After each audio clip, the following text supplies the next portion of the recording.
Check one, check one, check one. I guess I'm live. What's up, what's up, what's up, what's up? It's your guy Al Capone, Al Capizzi, oh boy. And right about now, I'm trying to get used to going live and, actually, hey, I'm going to tell you, this how fast I went live. I forgot to switch my shades out. Let me put my shades on. Ah, there we go. Yeah. Yeah. Y'all got me with my clear glasses on, but yeah, now I'm good. What's happening with y'all? What's happening with y'all? It's your guy Al Capizzi, old boy, Memphis Rap History. Like I promised and like I said, my goal is to try to stay consistent.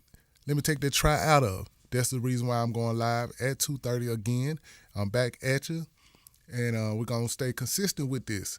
And once I get used to going live every Sunday around 2:33 around that time, Central Time, and whatever time that is and wherever you are, this is what I'll be doing. And once I get used to it and get the flow going, I would definitely start increasing the amount of times I either upload a video or go live, one of the two. But consistency is the key, and I'm not expecting nothing to happen, too fast. I'm ready to take, go with the flow. I know it's going to take a little time for people to start really realizing, I'm really going live consistently, and I'm giving y'all good Memphis rap history. So, you know what? I want to kick it off. I think I ended it last week talking about D&D.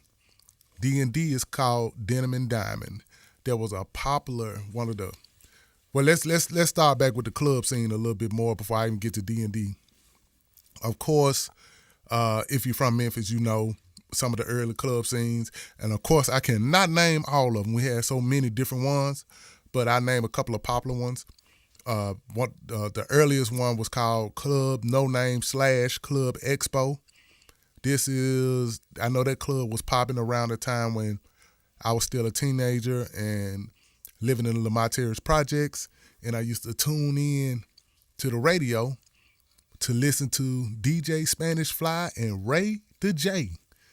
I think it was every Saturday, but every Saturday night they'll broadcast live from the club. I think it started either 9 or 10, and I think it may have ended around 12. But they would go live, and it's almost like you felt like you were at the club. The same way they do live clubs these days, but, just imagine as a teenager, hip-hop, I would say, of course, hip-hop was already popping.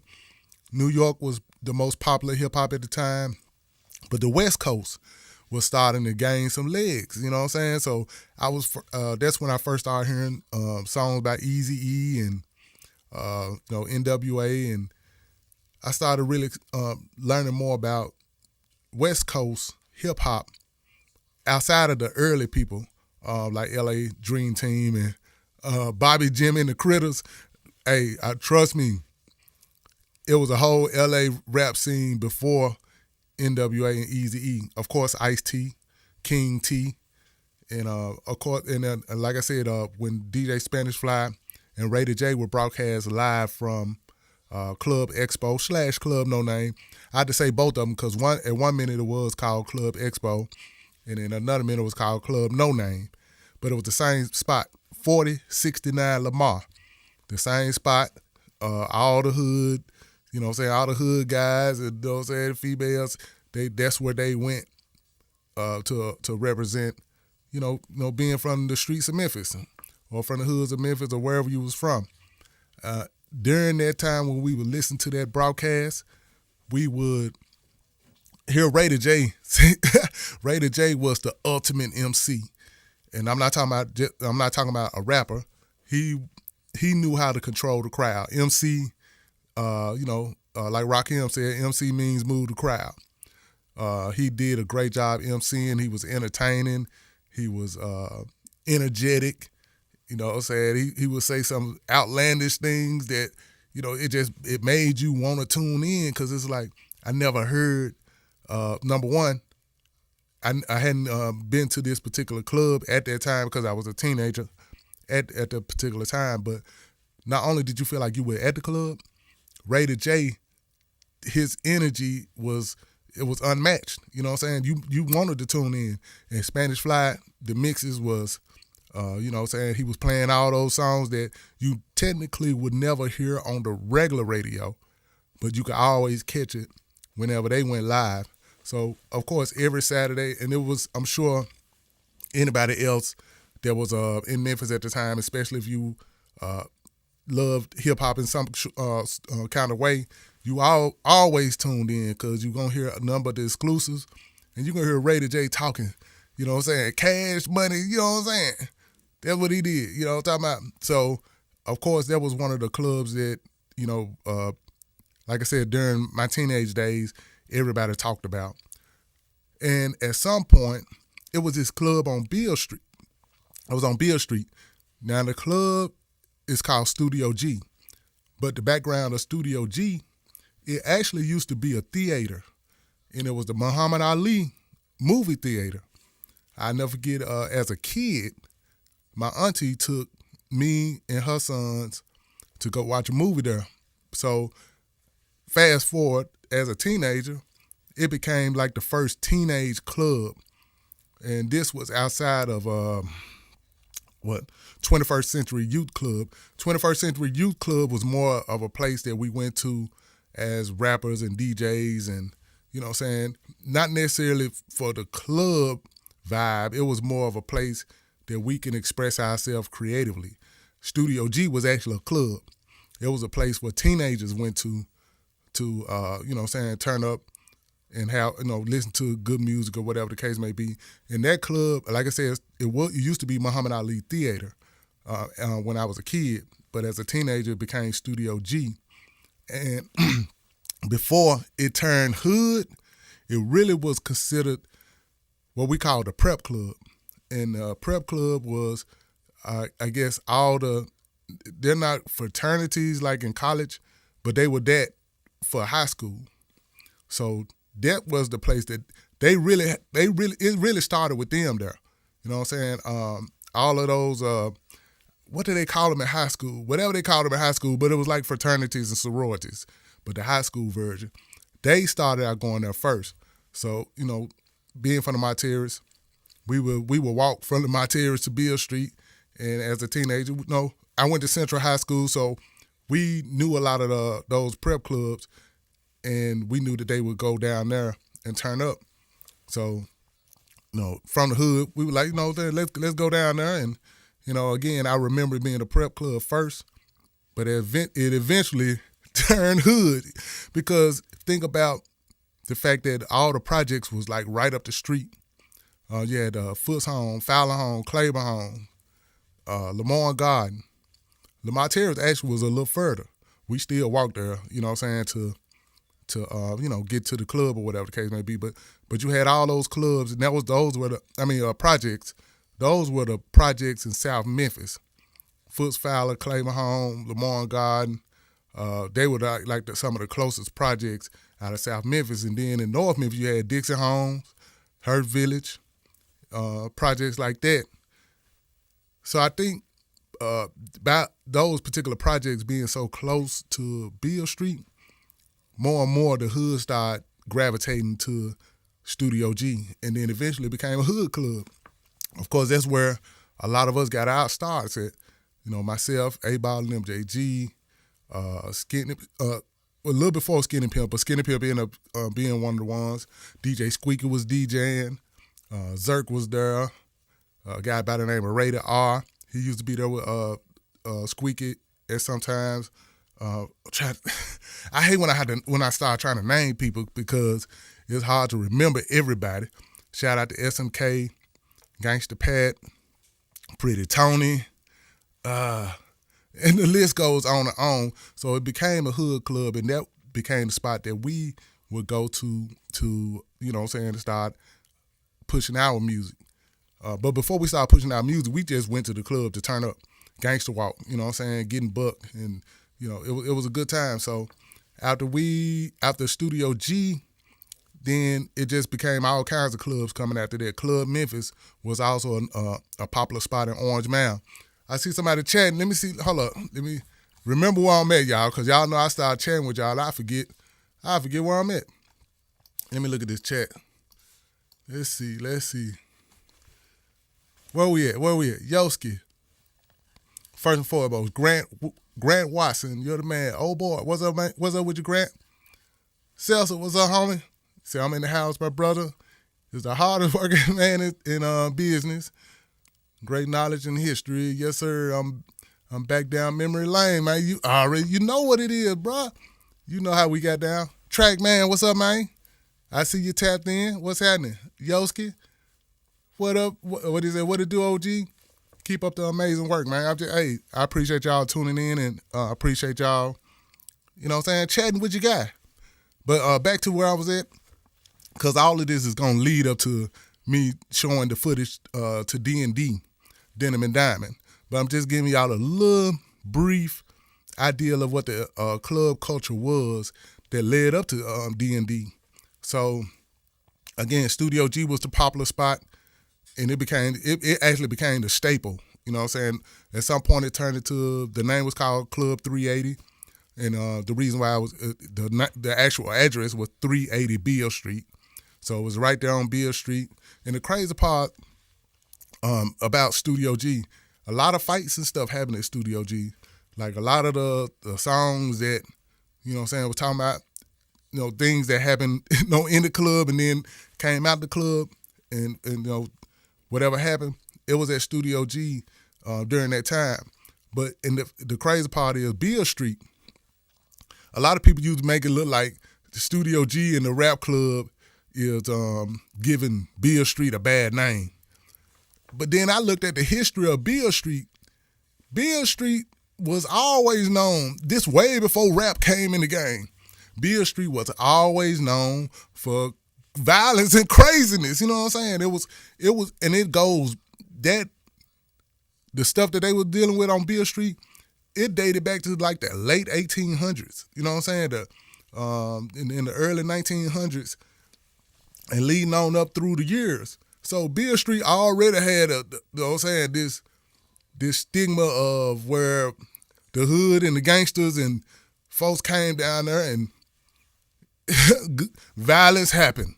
So it's funny how they try to make it seem like rap and hip hop, you know, when it came to 380 Beale,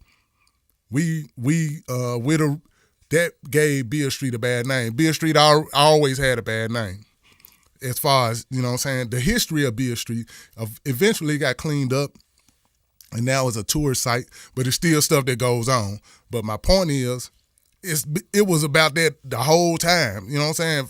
Like I said, from the late 1800s and early 1900s, man, the stuff they were doing then make the stuff that we were doing look like child's play. So it just was funny to me how they tried to do that. So anyway, Club Memphis ended up being a spot that's out of Orange Mound. Then they eventually moved to Westwood. I'm trying to think what other. There's so many different clubs. I'm not even gonna get into all of the different clubs, but now I say the late 90s.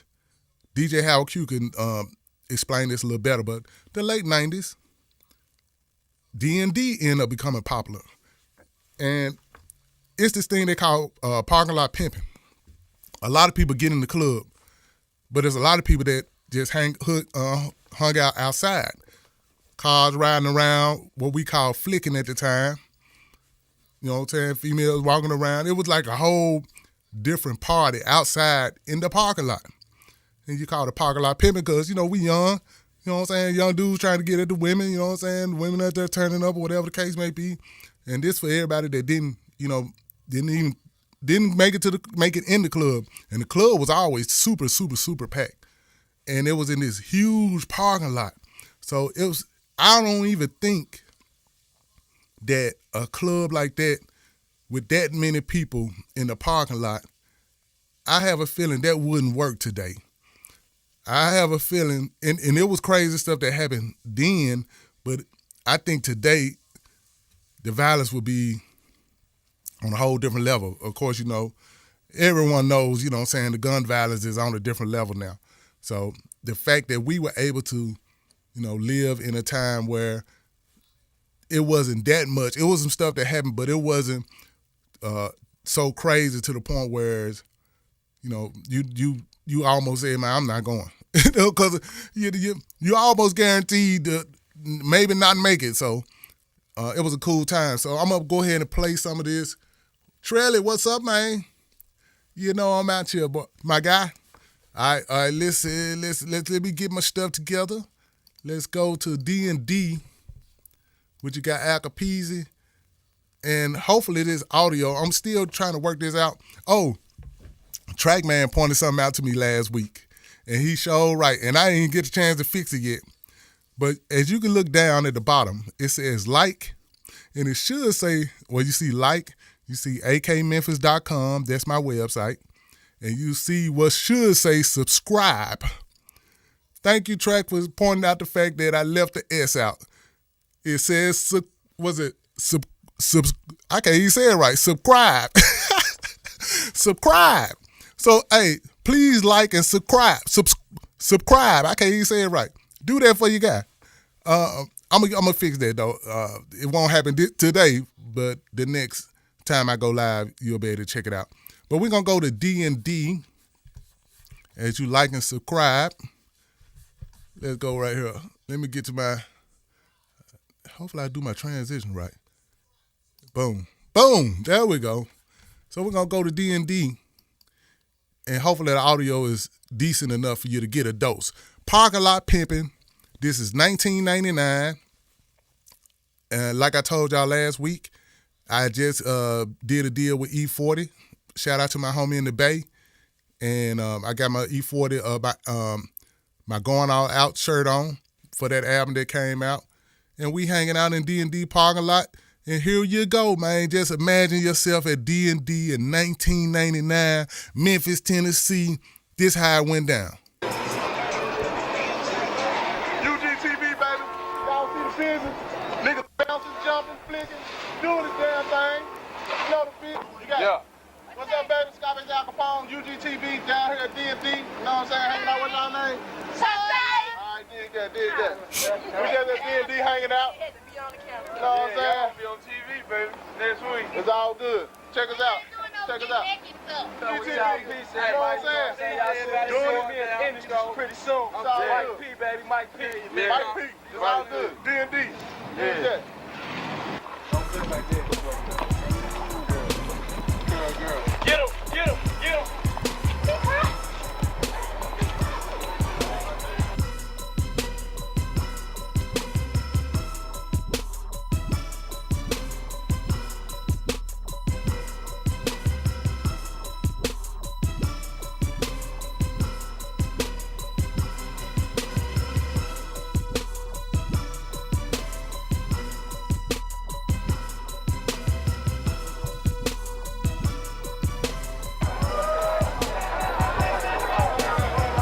Hold up, man. Y'all see how long, man, them lines used to be some. Man, I'm glad I had a name back then, because I was not standing. You see how long that line was, man? I was not standing in no long line to get in no club. Thankfully, I was able to, you know what I'm saying, flex and walk, go to the. I already had understood, man. I'm coming to the front door. I'm going in. Me and the people that's with me. But this line situation, Lord have mercy, man. You must really want to get in this club, man, or any club to have to stand in that line that long, no matter what the weather is. So, all right, let me get back to it.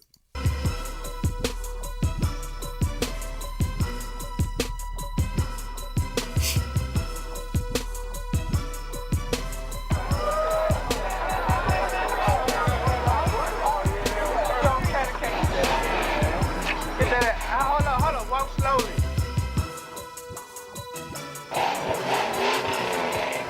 Man, you smoke, man, smoke. Yeah. That's a big. Corey, hey, Mario.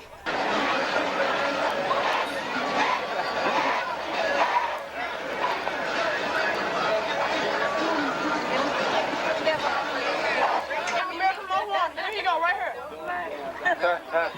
Don't play. You just standing right on my man. What's up? What's going on? TV ain't playing. All the real songs. They have two niggas throwing the L's and the boot niggas there. Boy, I throw them threes up, watch how it intimidates. I just got to say, you see how amazing it is to be able to. Nobody had a wreck. I guess that's really what I'm trying to say. You really did that, and you'll shoot off fast, and you already close enough to each other. But you shoot off fast, and then you hit brakes just as you get to. Man, that takes some skills because it should have been a lot of wrecks out there, but it wasn't no wrecks. We called that flicking back in the day, you know what I'm saying, back in that time. It's called flicking. You just kind of, you know what I'm saying, one car behind another, you know what I'm saying. You do all that extra bouncing and, you know what I'm saying, and you shoot up in front of something. It's lit, it's crazy, it's wild. But there ain't nothing crazy than as wild as it is now, you know what I'm saying, the way they be out there and going in a circle and doing what they do now. It's probably a little wilder, but the fact that you got that many cars that close to each other and nobody had a wreck, that's pretty amazing, man. Shout out to my little era at that time. That dude, Fleming, hold on, I don't know if you see that little sign in the back as I'm looking at it. It was called Fleming Fine Furniture. You know what I'm saying? I know they used to be hot the next day because this was on a Sunday night. So the next day was, of course, Monday, and businesses were up and running. So who knows how trash the lot was back the next day. But let me get back to it. Let's go back to it.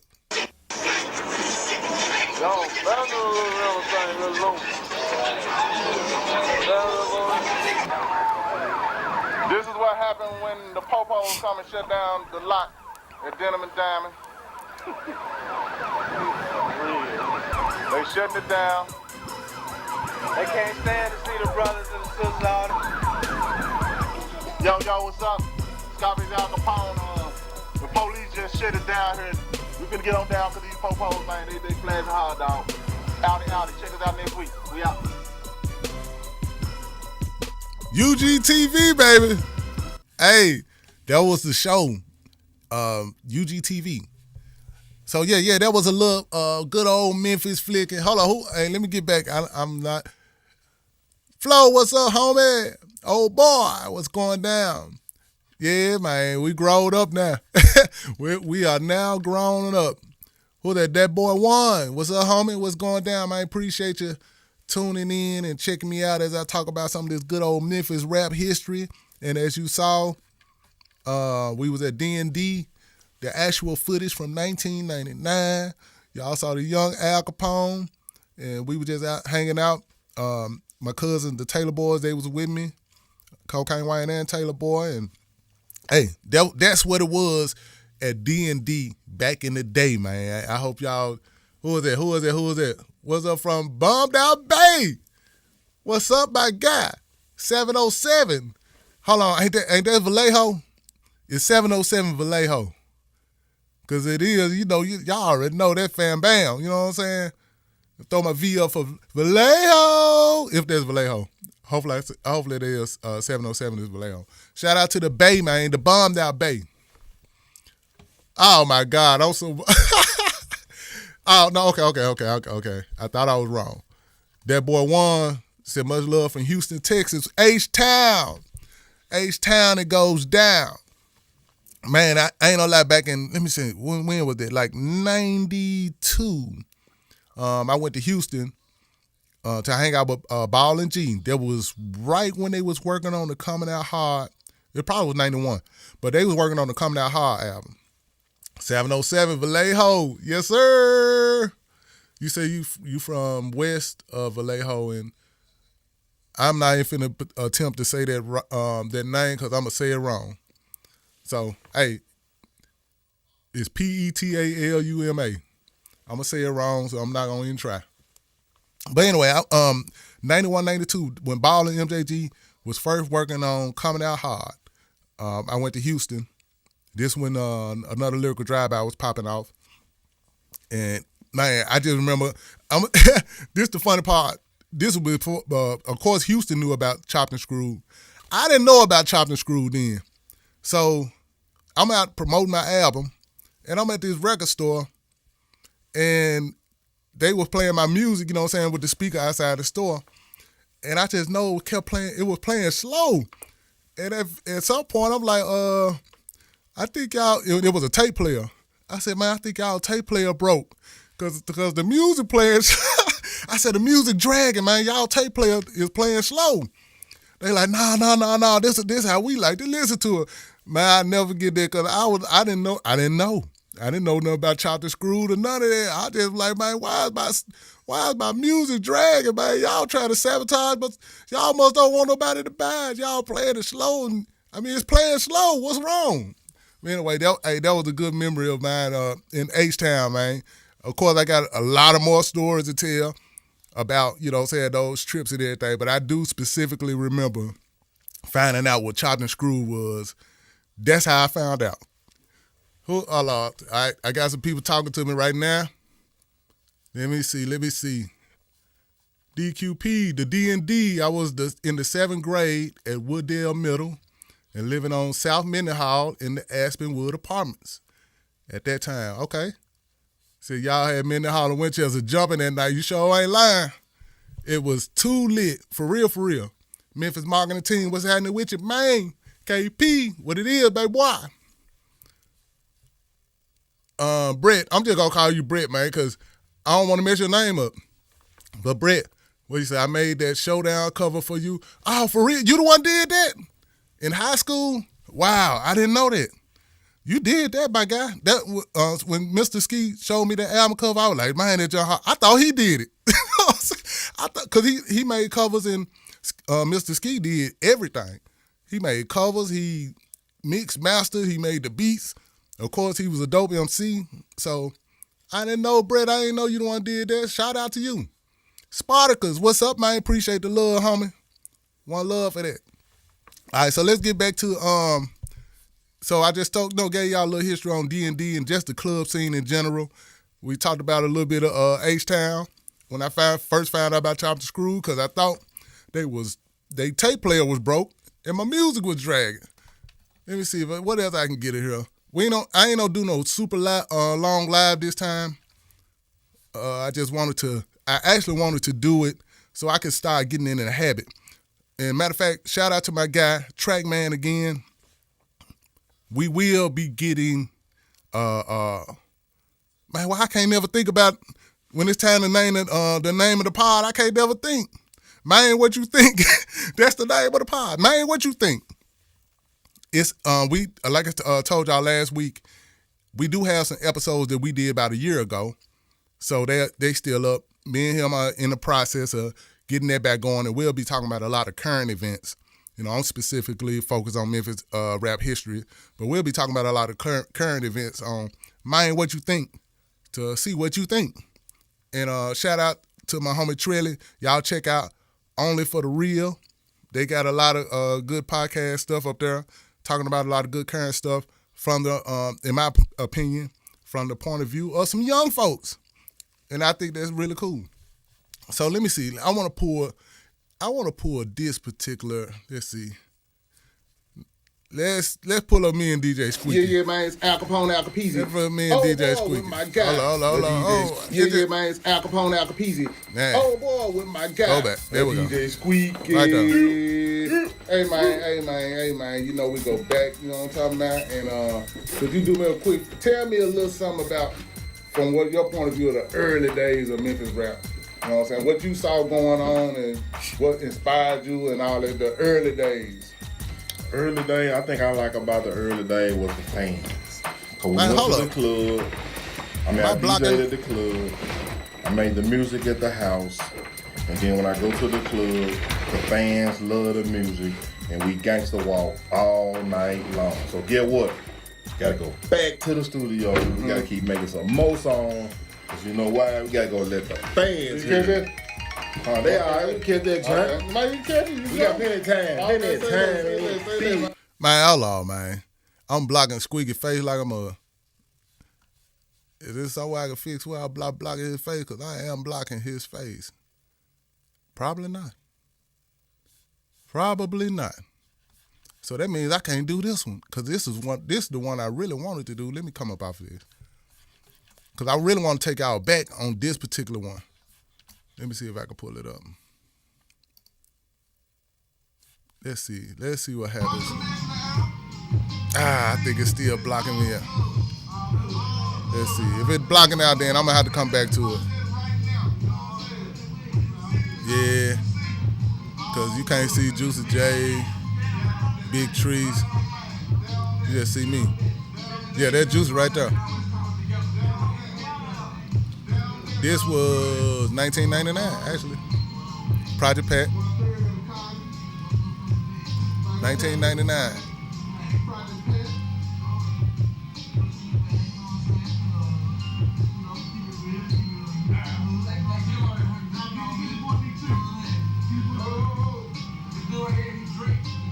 Big Trees.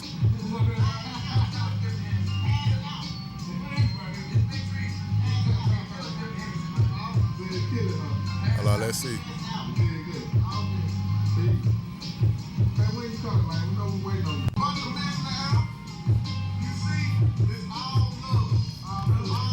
Okay, I'm gonna pause there because I want to explain to y'all why that's being said right there. You see, when I'm gonna bring it back a little bit because I want y'all to. But reason why I said, I was saying that it's all love is because right around that time, I had released Memphis to the Bombed Out Bay. It was a compilation, and I had this song that was the precursor to Whoop That Trick. It's called I Ain't a Killer, and it's on that Memphis to the Bombed Out Bay album.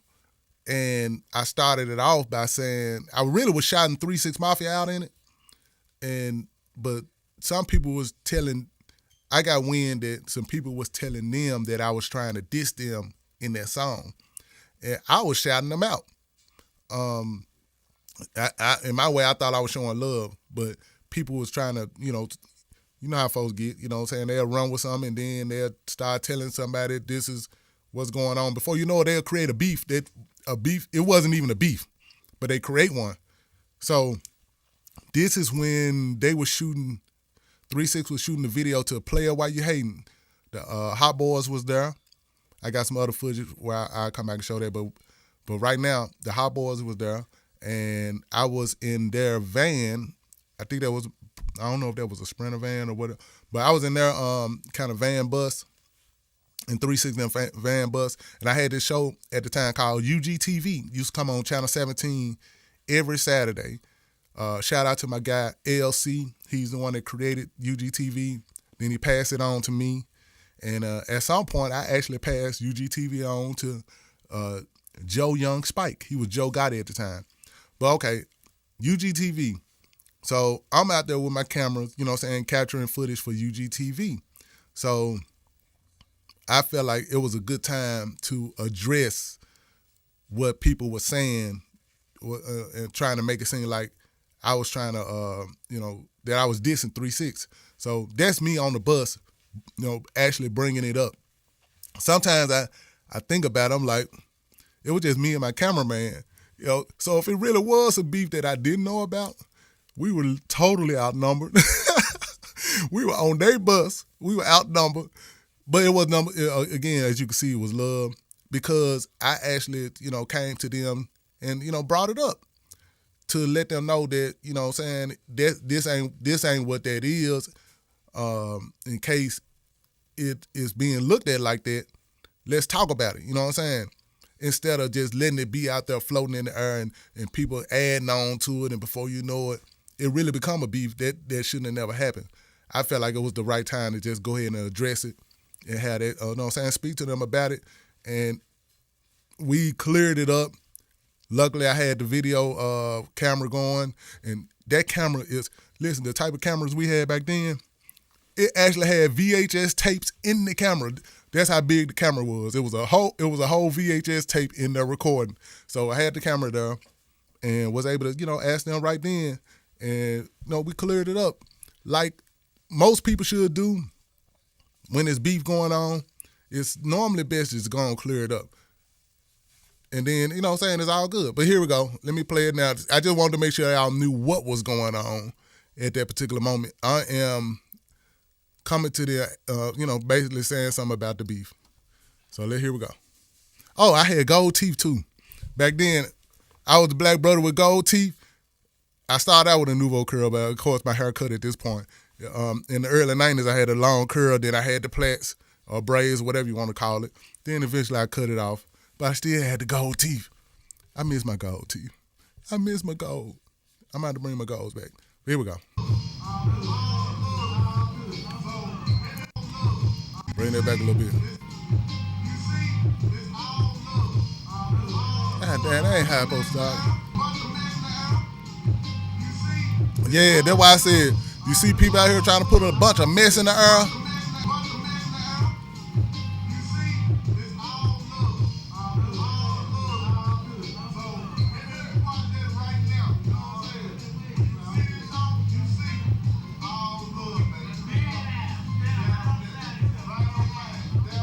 I hated this. The juicer right there. Crunchy Black kind of blocked out. He in there too. But anyway, man, I just had to tell y'all that little story. But this is video footage from the Players Why You Hating video shoot. And the video shoot was in Hurst Village. I think I got a little bit. We got to show a little my guy Infamous if it'll show it a little bit. If it'll show a little bit. I'll come back and fix it later. We'll come back and watch this again. But it's some cool stuff. Actually, it's on my page. You can go to the shorts. Go to my shorts on this page and you can actually look at this video the right way. You know what I'm saying? Without me blocking and everything. But yeah, that was the Player Why You Hating video shoot, 1999. I'm talking to 3-6 Mafia about the fake beef that people was trying to, make us have, because it was never no beef. And this was in the Hurst Village projects. The Hot Boys is out there, and this is for a TV show at the same time for a TV show that we used to air on cable TV back then called UGTV. So yeah, that's the story behind that. I see I got some messages. Let me look back at it so I can see what's cracking that I done missed. Spartacus, you say Juicy J and Al Capone, that's fire. Yes, sir. Yes, sir. Man, appreciate the love. You hear me? Let me see. Life's a song worth singing. Shout out to Life's a song worth singing. You kicked it with me last week. It said, imagine if Paul and Squeaky didn't have any music beef and all the dope Memphis legends was on a posse song with Squeaky and Paul as producers. Good man. Woo-hoo! Man, you just said a whole lot right there. Imagine that. Paul and Squeaky working on some production together for a beat with the legends collaborating on a posse song. Whew. I didn't even think about that, but that would be amazing. That'd be... I don't even know what to say because I wish it would happen. I wish it would happen. Let me see. I had that Memphis Underground VHS classic. Yes, yeah. That was another. Me and my guy LC, we released the Memphis Underground VHS tape. Yeah, and a lot of people do have it. I think I may have 1 or 2 copies left. I'm about to go and look. We'll figure it out. I'm going to sell it. Or I might do some kind of giveaway. Who knows? I don't know. You know what I'm saying? We'll figure it out. But yeah, Red on the beat. Oh, man, we got Red on the beat in here, man. What's up, homie? Yeah, man, that's my guy. We did a lot of classics together, you know what I'm saying? Me and Red on the beat, amazing producer, you know what I'm saying? So, that's my guy. What is it? Zeno 15, AA, OG Al Capone, man. Man, I'm good, my guy. All is well, you feel me? All is well, man. I'm just having fun, you know what I'm saying? Going down memory lane, talking about this history. And I also know that I got certain interviews that I'll be putting out too. So you can hear more cool stories from some of the other OGs. as well. But yeah, man, having a good time. All is well. So it's all good. I appreciate y'all tuning in. Appreciate all the comments, man. Hey, I'm just getting started. This is my second episode officially. You know what I'm saying? So, well, DQP, can you tell us about the first time you ever saw someone demonstrate the buck jump or early gangster walk? What year did you first see such? I'm going to tell you, I remember specifically. Now, I don't remember the specific year, but I remember I was living in Lamar Terrace Projects. I think I was maybe 15 or 16, and the first time I saw somebody gangster walk was my cousin. He was one of the gangsters, you know what I'm saying? He was one of the, like, real hood gangsters, and he used to go to Expo No Name, and it'll be late night in the Lamar Terrace Projects. I guess after the club closed, me and my homies, after we get through listening to it on the radio, we'll go outside, you know what I'm saying, in the back and just hang out and, you know what I'm saying, talk about some of the music we just heard. And eventually, you know, people that left the club, they go back to their hood. My cousin will pull up in the hood, you know what I'm saying, late night, and he'll get out, you know what I'm saying, and start doing this little walk. You know what I'm saying? You know, like, we didn't know what it wasn't called. At least we didn't know what it was called. But to see, you know what I'm saying, one of the gangsters, you know what I'm saying, you know, because back then, hood dudes didn't dance really that much back then. I'm going to be straight up. It wasn't cool to dance. You know what I'm saying? If you're from the hood, if you're a hood dude, it really wasn't. It was hood dudes that dance. Don't get it twisted. But overall, it wasn't cool for hood dudes to be out there dancing and, you know what I'm saying? But the gangster walk was considered cool. So when I saw him getting out, you know what I'm saying, doing that, you know what I'm saying? And I think that it was an early one where it was like, it wasn't too much of the bouncing. It was more of a just walking, you know what I'm saying? It was kind of like that. But he was the first person that I ever saw do that. And I ain't know what it was. All I know was like, man, he doing it, so it's cool. You know what I'm saying? So I'm like, man, I'm going to learn how to do that. And, you know, as soon as I learned how to do it, it was over with. I'm all in the school, gangster walking. You know what I'm saying? Me and my homie, Nardo the Nuke Bum, we gangster walking, the Double D. We gangster walking all through the halls and, you know what I'm saying, in the programs. We gangster walking. We only supposed to be gangster walking. We gangster walking everywhere. You know what I'm saying? So, yeah, that was the first time I ever saw it. It was my cousin, late night in Lamar Terrace Project. But again, when I saw him doing it, and I'm going to tell you what beat he was doing it to. Special Ed. It was a Special Ed song. I think it was I Got It Made. He was gangster walking off I Got It Made by Special Ed. That I remember, because it was like, doo-doo, doo-doo, doo-doo, doo-doo, doo-doo. He was doing, he jumped out the car, started doing it, you know what I'm saying? I was like, hold on, what's that? Before I know it, I had to learn it. Man, it was the coolest thing I ever seen in my life. That's the coolest dance I ever, and we don't supposed to dance, and you gave us one? Later, I learned that Bovans, it started with the Bovans at Club No Name. Of course, Spanish Fly was supplying the music, and Raider J is the person that I was told that coined the name Gangster Walk. Because I guess he was like, man, there's some gangsters, you know what I'm saying, walking around the club doing that little walk. And he coined it the Gangster Walk. So, yeah, man, I appreciate you, DQP, for even asking me, because that took me there to be able to say what I had to say. Cool stuff. Let me see.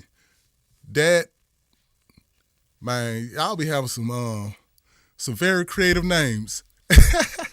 Said, call me Dad. Okay, I appreciate that. Because I showed like, I'm not going to be able to say that name right. He said, call me Dad. I'm from Botswana. Hey, 901 Records were dope. Botswana, man. Hey, shout out to Botswana. Is that the country or the city? I've heard of it for sure. But yeah, tell me what country is that? If it's not the country. What else? Blocking My Shine. Oh man, you rock with Blocking My Shine? Man, they're Blocking My 901 OGs. That's the CD he talking about. It's a song called Blocking My Shine. Yeah, 901 OGs, man. Get your hands on that if you ain't. Edward the Fourth. What's up, OG? M's up, baby. I see you throwing them M's up. Yes, sir. Listen, any story about Men of the Hour, I got that vinyl. Oh, man, you got the 91 for real. I don't, do I have one of those? I don't know if I have one. South Africa. I knew that Botswana. South Africa, for real. Shout out to South Africa, man. Botswana. Appreciate the love. Man, hey, the Men of the Hour was one of the groups I started with. And yeah, that album you talking about, it was a 2-song album. You know what I'm saying? So it was a good look, man. We had a good time. Man, I actually loved being in that group, to be honest with you. That Men of the Hour group was one of those groups I loved being in, and I hated when the group broke up and I had to go solo. I did not want to go solo, but as soon as I went solo, I became Scarface Al. And Lyrical Drive-By came out, and before you know it, you know what I'm saying, I started popping off. But I did not want to go solo. I wanted to be in the group. But we'll talk more about the Men of the Hour. I'll pull up some stuff and you know, we'll get a little deeper into that. So just stay tuned, man. Keep catching me. How much time we been? Because once I start talking, I ain't paying attention to the time no more. Where the damn clock at? Goddamn clock. Okay, there it is. So we almost in 10 more minutes or 12 more minutes, we'll be an hour in. Okay, say less. Well, listen, man, I ain't no talk y'all ears off, man, but it seems like more and more y'all starting to come in. You're asking me questions. Hopefully I'm answering what you want to hear, and hopefully you are getting a good dose of some Memphis history from me. It's always fun. I love doing it. Let me see, was that Zeno 15? How live is the underground music scene nowadays? Well, you know, it's all on the internet now. And I would say this, the internet definitely gave a lot of people, especially in the mixtape days, there's so many mixtape artists that's getting a lot of love now that wasn't getting love for a long time. Excuse me, like the mixtape, once the mixtapes kind of died down in, I said the early 2000s, it kind of, you know, it was quiet for a while. But the internet definitely revived everybody from the internet days. So, I mean, from the mixtape days on the internet. So, yeah, that's the scene is on the internet now. And then a lot of the young artists, they popping off now. A lot of these young artists. So the internet it really helped Memphis get on the level that it's on now with the juking, all of that. Of course, if for anybody that don't know, juking came from gangster walking. If no gangster walking, then it won't be no juking. Just know that.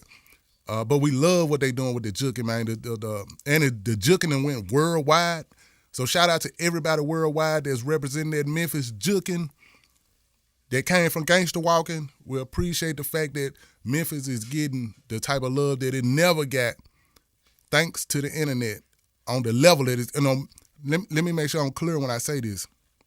Memphis always got its fans out here from the time it started on up to before the internet popped off. But the internet just blew it up in a whole different way. And a lot of different people started getting love at the same time. There used to be a problem in Memphis. It used to be like 1 or 2 people at a time that'd get a certain level of shine. And, you know, but it'll be a whole lot of other people that's doing things, but they wouldn't get the level of shine that, you know, 1 or 2, maybe 3 would get love, the type of love they would get. But the internet made it where everybody started getting love at the same time in a way that it never happened. And it really put the Memphis scene out there in a way that it never been.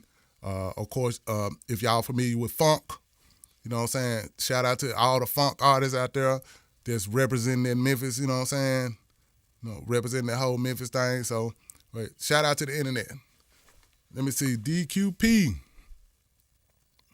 Hold on, I'm jumping. Life's a song worth singing. Is there a reason why we never got a Player Fly Scarface Al Kapone song? Actually, and I've been looking for that, dog. I've been looking for it. I'm going to have to ask Fly. I am on a song with Fly on one of his underground tapes. it was after he got out of jail. Because Fly was in jail for a minute, but when he got out, I ended up, he reached out to a bunch of different people to come. I forgot what house. I remember going to the house, and everybody was celebrating us all love, and I'm featured on one of those songs. So I'm on that song with Fly. I'm also on a song with Fly on DJ Squeaky's album, On a Mission, where it's a posse song. Both of those were posse songs, but we on songs together. But you're right, we never did just me and him, you know what I'm saying? So I just think the time, it just didn't, it's just a situation where the time didn't fully, lend itself. And I may be able to get a little deeper into why. But of course, I'm always game to do, that's Fly, man. You know what I'm saying? South Memphis, South Parkway finest, you feel me? You know what I'm talking about? Hey, glad you brought that Fly situation up, because I got some UGTV footage of me and Fly back in the day. You know what I'm saying? So, and it's going to be some cool stuff that you really, really, really want to see. So just stay tuned. Memphis Rap History with your guy Al Kapone. Let's see what the next question is. Since DQP, he says, since the Lamar Gardens was south and across the tracks from Lamar Terrace, and they had the LMG clique, did Lamar Terrace have a clique of street hustlers? What's y'all story? Yeah, well, I think Lamar Terrace clique kind of came probably after after we moved from Lamar Terrace. We didn't move. We got kicked out of Lamar Terrace. I'm there. Let's go. I'll keep it all the way 100. We got kicked out of Lamar Terrace because my brother got caught selling dope. I'm sorry, bro. I'll put you. I'll put you out there all the way. We all, you know what I'm saying, that was our, Lamar Terrace was where we, you know what I'm saying, kind of got our feet, you know what I'm saying, we jumped out the porch in Lamar Terrace. You know what I'm saying? I had my time while I was out there doing my little hustling. And my brother, he was doing this thing too. But anyway, he ended up getting caught, and the people at the office found out, and they kicked us out. They gave us 1 week to move out to Lamar Terrace, man. And I think you're supposed to get at least a month. But they gave us 1 week to get out to Lamar Terrace because he got caught, you know what I'm saying? And so I think like the clique, the Lamar Terrace clique kind of formed after we had got kicked out. I don't know how long it happened afterwards, but I think it was called 12 Wall, something like that. I wasn't there at that time, so I might be saying it wrong, but it was a clique at that point in Lamar Terrace, and you know what I'm saying? But at that point we had got kicked out, so I was kind of all over the place. You know what I'm saying? 1 minute I'm living in North Memphis, next minute I'm living in the Bay. You know what I'm saying? Next minute I'm living in, you know what I'm saying, Kingsgate Apartments. You know what I'm saying? In BAZ, Black Haven Zone. But yeah, Lamar Terrace, man, I ain't got none but good memories living in Lamar Terrace, man. We'll get a chance to talk about that a little more. So again, stay tuned. Let me see what else. The questions are coming in. The funk is where I got introduced to Memphis rap. Shout out to Radar Clan and DJ Smokey. Okay, shout out to Radar Clan and DJ Smokey. Appreciate y'all introducing the Memphis rap to a new generation. So shout out to that boy Juan for letting it be known. You know what I'm saying? Like I said, the funk music, if y'all don't, for the ones that don't know what funk music is, go and get a dose of it. You'll see that Memphis rap played a huge part in, you know what I'm saying, I guess, developing that whole sound and everything. Skinny Pimp is one of those super sampled funk guys, you know what I'm saying? So, check out the funk genre. Let me see, that boy Juan. This is what back in 2013, by the way. Damn. 2013. I think that's when I started kind of hearing about it. I'm glad 2013. That sounds like the time I started hearing about funk. But of course, it's super, super duper hot. Trelly in Memphis rap, who was before y'all generation, unless y'all were the first to get Memphis music noticed? We are the first generation to develop and embrace what's considered the Memphis rap sound. Now, it was definitely Memphis rappers and DJs before it was a Memphis rap sound. You know what I'm saying? It was people, DJ Squeaky was telling me, you know what I'm saying, that, what was A-Ball name? A-Ball was called the Ebony Prince, you know what I'm saying, back then. I was called MC Al. You know what I'm saying? At one point, I called myself RMD. Let me tell you, I'm tripping off myself as I said RMD. So we talked about like when we talked about maybe 87 or something like that. RMD, Rap Master D, man. I'm the master of rap. You know what I'm talking about? I don't even know what the D came from, but it just sounded good. So yeah, but I guess I'm saying that to say it was always rappers and DJs in Memphis before the Memphis rap scene developed. And the Memphis rap scene developed, I say, the late 80s. And that's around the time when Spanish Fly was putting out mixtapes. And, you know, then we started making our music. Gangsta Pap started popping off. And we started realizing that when you make certain songs, it made people gangster walk in the club. So we wanted to be, you know what I'm saying? We wanted to make the music to make people gangster walk. And I think that played a part in developing what's considered the Memphis rap sound and scene. Of course, the dark, eerie sound and keyboards and sampling the soul music, or what we call pimping, and some of the, you know what I'm saying, the crunk music, because, you know, we run around the club hollering, get bugged, get, you know, they're just turning up, lit, stupid lit. Of course, this was before Atlanta became known as crunk years later. I think Atlanta at the time, they had, they did more like the booty shaking music with MC Shy D and Freak Nasty. When I dip, you dip, you dip. You know what I'm saying? That was they sound at that time when we was doing more of the dark underground and crunk and, you know, pimping type of beats that made you want to gangster walk. But back to what you were asking me, Trilly, we definitely, all of us played a part in. And it started, in my opinion, it started with Spanish Fly mixtapes, and then Squeaky and Zerk and Paul Juice, DJ BK. It was a lot of DJs and stuff. People started releasing mixtapes. So, but it was always rappers and DJs in Memphis. It just wasn't a rap scene the way that we know what Memphis rap is now. So yeah, we're the early people that, you know what I'm saying, put that stamp on it. Let me see who I'm missing. Let me see. That's a dope video with a lot of Memphis legends up in there. What inspired you to do that video as it is? Hold up. What video you talking about? Dad, tell me what video you talking about, because I know I did a video called M's Up back in 2014 to 15, I think. And I had a lot of the legends in it. We was all in that video. But you might be talking about a different one. So just tell me which one you talking about. Man, hey, we definitely at an hour now. Let's see, what was the wildest Central versus BTW game you went to back in the high school? Was the rivalry real serious between the two back then? Actually, I think our rivalry, Central rivalry, was more with Hamilton, I think. I don't think BTW was our big rivalry, if I remember right. That you right. Okay, I was right. The M's Up video. Man, we had so much fun doing that video. And like I said, that was like 2014, 2015. And basically, I just reached out to everybody because I always kept a good relationship with everybody. So I reached out to everybody and was like, man, I'm finna shoot this video. And this is, again, 2014, 2015. A lot of the OGs was not getting the love that they getting now. It's almost like people would kind of start forgetting, you know what I'm saying, about the OGs. And like the song Memphis Pride, shout out to my guy Red on the beat, worked with me on that. The whole reason why I did the song Memphis Pride was trying to remind people, like, hold on, don't y'all acting like, you know what I'm saying, we didn't do what we did, you feel me? That's why I made that song. Like, y'all need to get some pride back in this Memphis rap scene.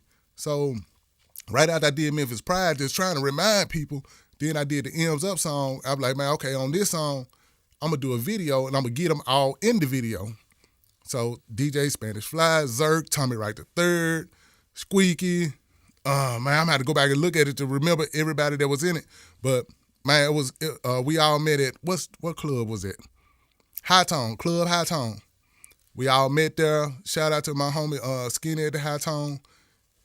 He showed love, so we shot the video. Everybody came out. Man, it was almost like a reunion because everybody hadn't came together like that in a long time. So it was doing that video was like a reunion, man. Tom Ski Mask, and it was number fun, man. Number love, and I'm glad we was able to do it and we captured it. So I appreciate you bringing it up, man. M's Up video. Again, you could look at that on my page right now when I get off the live. Check it out. Let me see that. Yeah, that one. Okay, that's dope. All right. I think I'm caught up. Again, DQP. DQP. Again, when it comes to Central and versus BTW, unless it happened before or after me, I don't remember that being a real serious rivalry. I do remember Central and Hamilton having a rivalry. I do remember that. My guy, oh yeah, Frazier Boy in the video, that's my dog. Frazier Bizzle. Well, listen, man, hey, I appreciate y'all hanging out with me. Man, y'all making me definitely feel good about doing this and want to keep on. I'm going to keep on, hey, because I got so much to talk about. I got so much to show. It's crazy. So, man, y'all tune back in with me next Sunday between the times of 2 and 3 p.m. I think lately I've been saying 2:30, so just make sure you tune in, man. Next week, man, I'm back at you, repping the M-Town, the Memphis Underground, Rap History right here with your guy Al Kapone, Al Capizzi. Oh boy, one of the guys that was there the whole time, you feel me? I was there before it started, I was there while it was developing, I was there as it got started and other people started popping off, and I've been here the whole time, constantly making music and having fun with it. So I feel good to be able to talk about this, and you know what I'm saying, and I appreciate y'all tuning in and representing with me and helping me go back down memory lane. The questions y'all asking me helps me to talk about certain things. So, you know, man, tune back in. Let's do it some more. It's your guy, Al Kapone, Al Capizzi, old boy, Big Memphis, man. Yeah, I'm out this thing. Yeah. Now I got